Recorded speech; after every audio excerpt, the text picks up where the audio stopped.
bonum ten reedu maire de Dakar ndarmena xaye koy yoñi fo délégation maak donc yanda calel ke pour ndefne bo ndik ndegnu ndel donc koy ka i mbugo commencer calel ke coot chef de village de Simine président Khalifa Sall fo délégation fe apare anga i coot ñoxor fe o kiin lakas o jeune apare anga président Khalifa Sall lay fo fop village 1 fop Darou Salam 2 he soxlaw Sénégal. Merci, Monsieur le Président. Yaa ngi sa délégation bi nga àndal maa ngi lay nuyu ci sa tur ak sa sant te di la dalal jàmm fii ci Darou Salam 2 yàlla nag moo xam waaye nag ñun de nekk nañ nit ñoo xam ne yaakaar nañu daal képp koo xam ne daal joxante ñu nga yow loxo su ko yàlla dogalee li nga bokk ci dëkk bi da nga ko def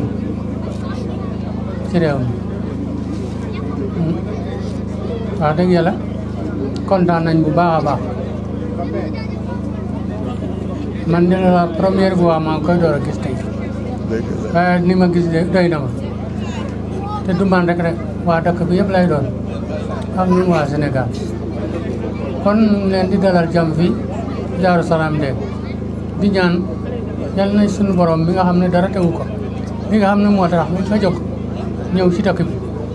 yal na ko yàlla suñu borom fu la di mu doon lu la jëkk dig ñun ñi nga xam ne ñun lañ koy defal. dëgg la amiin. kon bisimilah waxtaan wi moom daanaka su ma yeboo ma ne kenn nit moomu ko xanaa dangay ñaan ni ngay ñaan rek keneen jël ñu ñaan ci rek yal na ci yàlla suñu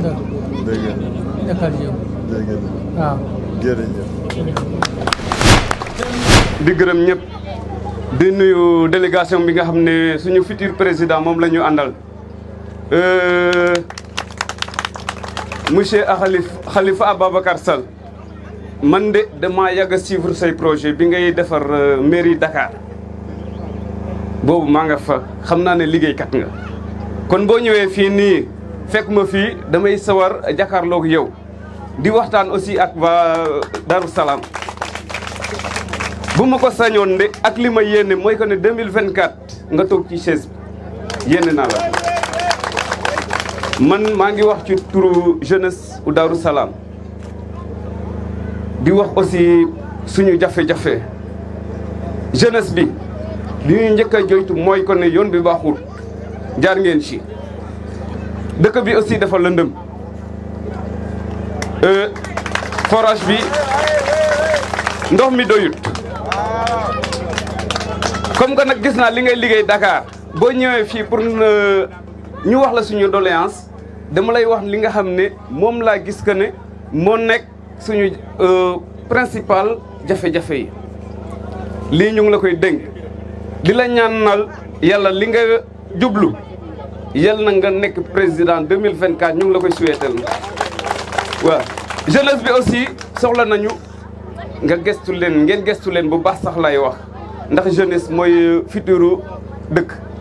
mooy futuru Darou Salam mooy futuru Sénégal mooy futuru àdduna ñu ngi leen naan soyez les bienvenus merci te yal na 2024 sa victoire bi rayonné merci beaucoup. maa ngi leen di nuyu te di leen ñaanal di rafetlu seen taxawaay fii nii tey ndax tey kat su ma wootee ngeen wuy suma dama ciy kontaan bu baax vraiment maa ngi leen di jaajëfal te di leen ndokkal lu baax a baax tey jii woote bi tey suñ président bii moo ko waral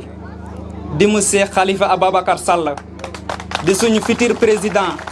de l'année 2024 ñu am ci moom yaakaar trop bu baax a baax di ko ñaanal tamit yàlla jàppale ko su bés ba ñu ànd ak moom ba ci pale ba ñu fal ko keroog yàlla mën na ko yàlla nañu ko yàlla defal ba tey nag ma am yaakaar ci yéen population de Darou Salam 2 man kat ndaw dëkk bi laa te sama doole tey yéen la man yéen laa am yaakaar ci yéen la am yaakaar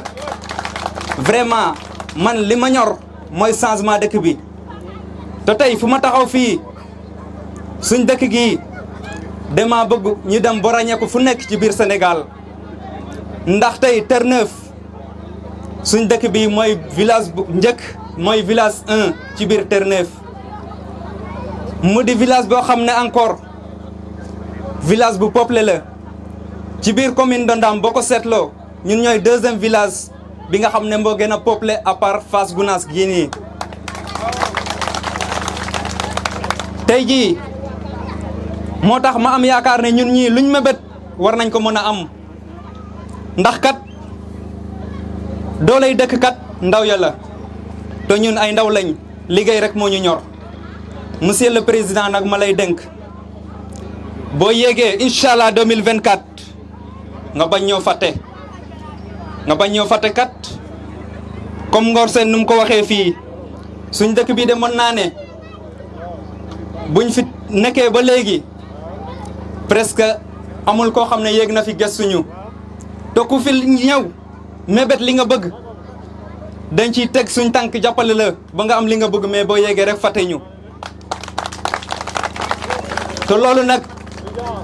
man ma def ay recherche gëstu am yaakaar ne yow kat liggéeykat nga ku ànd ak yow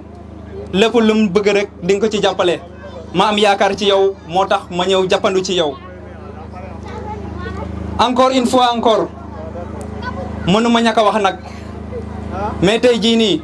biir Terre-Neuve dëgg la am na ay musulman am na ay chrétien toog naa ak ñoom am na luñ ma wax ñoom tamit nee na maanaam ci wàllu nguuru Sénégal dañ leen a fàtte ñoom chrétien yi te loolu jaaduwul doomu aadama la ñun ñëpp a yem bëgg naa tamit monsieur le président boo yeggee ñooñu nga bañ leen fàtte wax ji nag mu ngi bëgg a gudd comme dañoo yàkkamte rek ma yem foofu ngeen baal ma àq. gari lay bu président kaja nu sonni no ko wale nu lay kay jodin koy maa ngi laan di nuyu ku nekk tur ak santam wax ci biir mbooloo nag moom ma xawate ma ciy jégalu rek Halifa Sall moom ñu ngi lay sant di la gërëm di leen gërëm yéen population yi yëpp di leen ñaanal ngeen avancé li ngeen di ñaan ci nguur gi yàlla jàppale leen ci jàppale ñu ñun ñëpp ñu bokk ko te mu jóg ñu jóg Sénégal ñëpp waaw ñun nag ñun jigéen ñi yëpp ñii wax nañ lépp mais am na lu ñu fàtte ndax CM suñu xale yi dañuy son Koupentoum CM nag bugg nañ ko ci dëkk bi ndax suñu xale yi moom Koupentoum dañ fay son te ñu ngi jàng CM daal ñu nit bugg nañ ko ak tali bi it ngeen defaral ñu ko ndax gis ngeen nu ñu mel jaar ngeen ci tali bi gis ngeen ko wasalaam ngeen baal ma ñoo ngi lay félicité dégg nga c'est que fii départ Khalifa mii bam njëkkee bugg a ñëw fii Ablaye Dieye bu mertu moo fi taxaw wax nu ko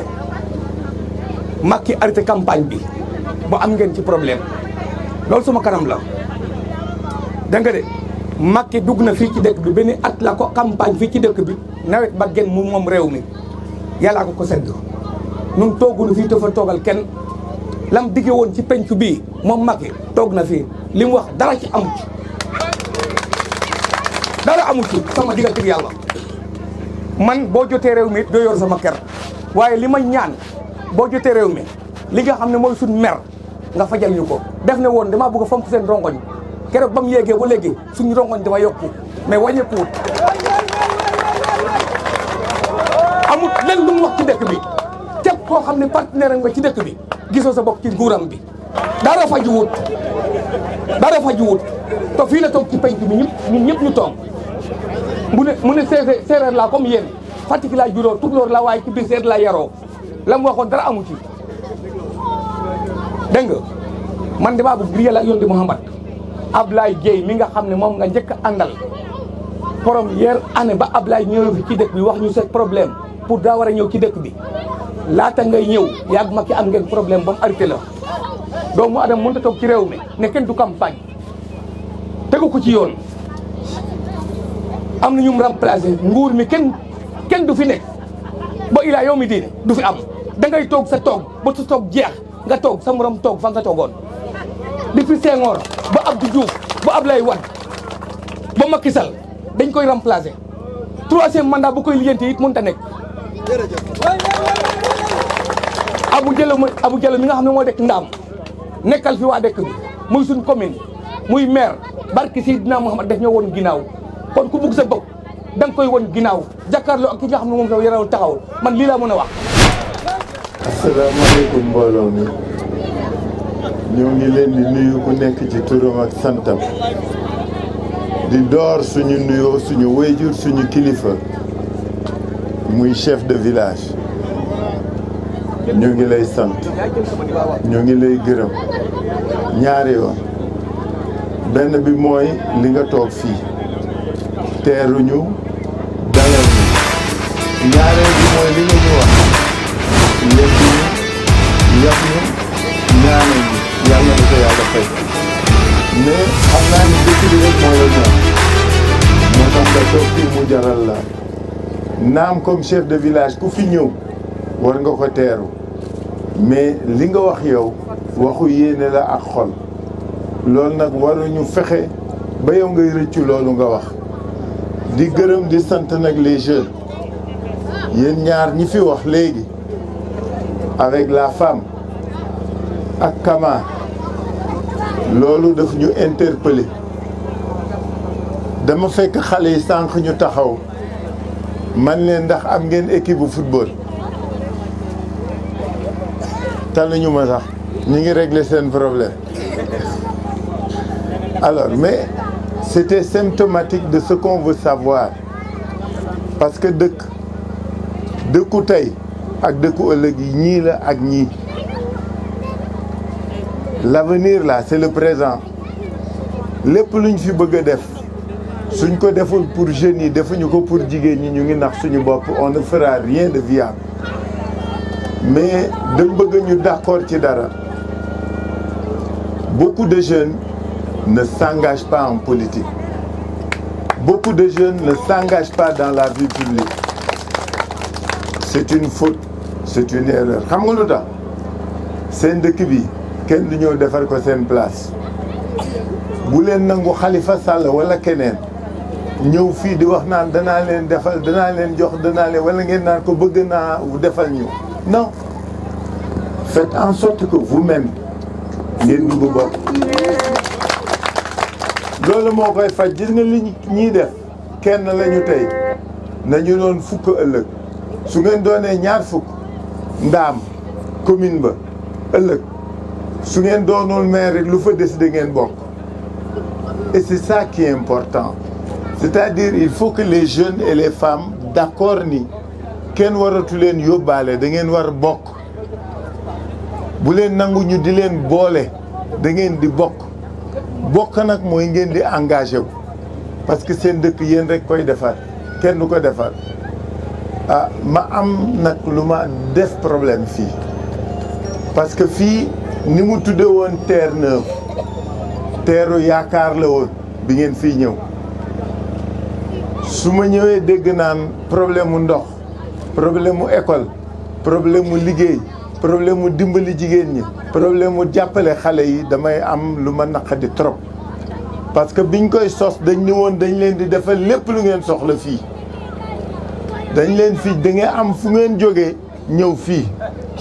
biñ leen di indi fii normalement da ngeen waroon doon exemple et modèle c'est-à-dire nit ñi di leen roy aujourd'hui su ngeen nekkee fii di xultu lu ngeen amul y a un problème mais yéen a koy fajal seen bopp moi ce que je veux que ñun ñëpp ñu d'accord mooy que ni il faut que ngeen engagé wu ñun ñi nga xam ne ay militants lañu du ñu promettre man du ma diggee dara c'est pas parce que bëgg naa falu wala bëgg naa ñu voter ma may promettre du ma promettre pour deux raisons bu njëkk bi mooy ñii ngeen délégué samay nawle lañu suñu waxee lu dul dëgg suba su ñëwee daañ fi am kersa mais man su ma waxee lu dul dëgg dootuma fi dellu si c'est ça le problème et te gor moomul loolu donc je préfère bañ di promettre c'est pourquoi nous on vous propose ñun ak yéen ñu ànd liggéey c'est-à-dire da ngeen di bokk da ngeen di ñëw fekke da ngeen di ñëw décider pour le devenir de ce village Ndaam ngeen di yéen ay deuxième village le plus populaire yan infrastructure ngeen am et pourtant vous avez une commune ñan ñoo leen fa teewal xamu leen c'est ça le problème parce que conseil municipal u Ndaam yéen ngeen doon village bi fi ëpp nit xamu leen sax kan moo leen fa teewal c'est grave li tubaab naan ce qui se fait sans moi se fait contre moi c'est-à-dire lépp lu ñuy def te bokkuma ci fekkewuma ko amaluma njëriñ donc il faut que mu am prise de conscience bu tax yéen waa Daaru Salaam de ngeen dugg bokk seen mag ñi ak seen way jur yi def nañ li ñu waroon def mooy ñoom ba ñu waree bokk nañ mais su ngeen naree toog rek di toppatoo seen bopp bañ toppatoo dëkk bi day am problème